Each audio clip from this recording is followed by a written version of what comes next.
Module 10.1 Populations and Samples. So in Module 10, we are going to be talking about statistics. Okay, so when we talk about statistics, what we are talking about is, we do a survey to get people's opinions, to do a study on how many people may agree or disagree, what kind of predictions can we make, and so on. So for example, right now we are in pandemic, and the numbers are being determined by how many people have been in contact with the virus versus who are not.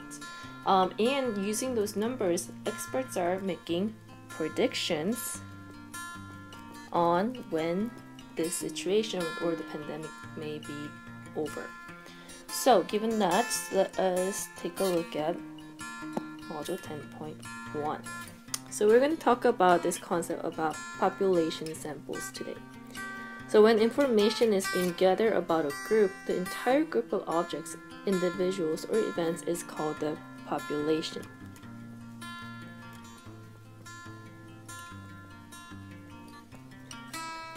Okay, so if I were to want to figure out how many Californians who do drive, who has a car, has a blue car, the population would be every single Californian who drives.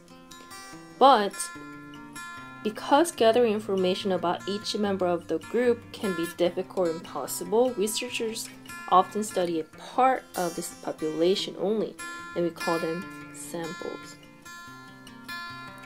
So again, example, like I just gave you, population, like let's say I want to study how many Californians who drive own a blue car. So my population would be all California drivers. But again, are we going to be able to track every single person who has a driver's license or has a car in California? Like, that would be difficult or impossible unless you have the access to all the information. So instead of doing that, we may be able to ask a sample of the population to get the results. So maybe we could go to a mall and ask everyone who enters the mall. So it is a smaller group of people, but a good number of them can be reached by asking a question. So what kind of car do you drive, or what color of the car do you drive?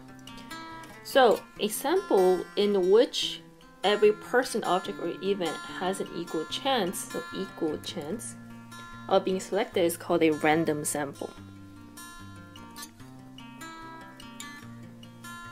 A random sample is more likely to be representative of the entire population than other types of samples. So again, to make sure the result is fair and square, we want to make sure we ask random group of people or random sample. So, however, when a sample does not accurately represent the population, it is called a biased sample. Okay, because if it's not done randomly, then it is biased because it includes your thoughts in it. So let's take a look at these examples and determine whether they're random or biased. So example 1. Roberto wants to know the favorite sport of adults in his hometown. He surveys 50 adults at a baseball game. Does it sound random or biased? So, he wants to know what the favorite sport of adults in his hometown is. And then he decided to go ask 50 adults at a baseball game. So think about it.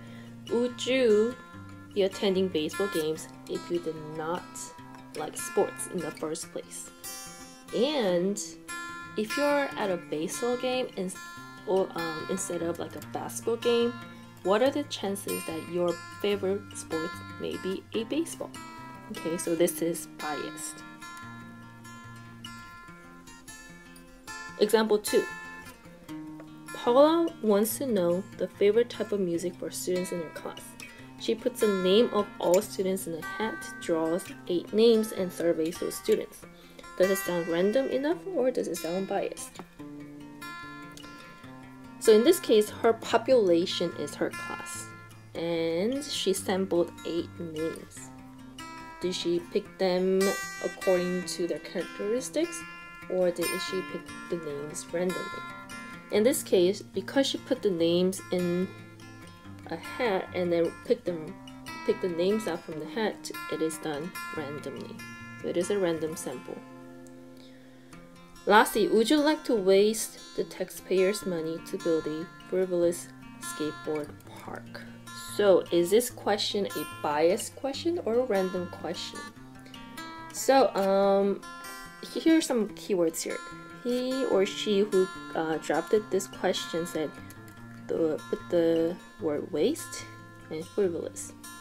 Those are both very negative, has a negative connotation, which means whoever answers this question may not want to say, yes, I want to spend taxpayers' money on building skateboard park. So this is a biased question.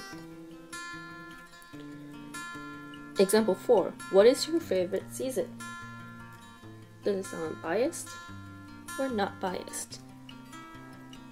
Does it include the person's opinion? Or can you answer your true answer? So in this case, you cannot tell what this person who's asking this question thought is. Like, you cannot guess whether he or she loves fall, winter, summer, or spring. So this is not biased. So in the future, when you are drafting a survey to collect some data, you want to make sure all your questions are not biased. So that was an introduction to statistics. So I hope my explanations for each term made sense. If you have any questions, please don't hesitate to email me, leave a comment on Google Classroom, or please to join me on Fridays during Google Meets time. Thank you so much.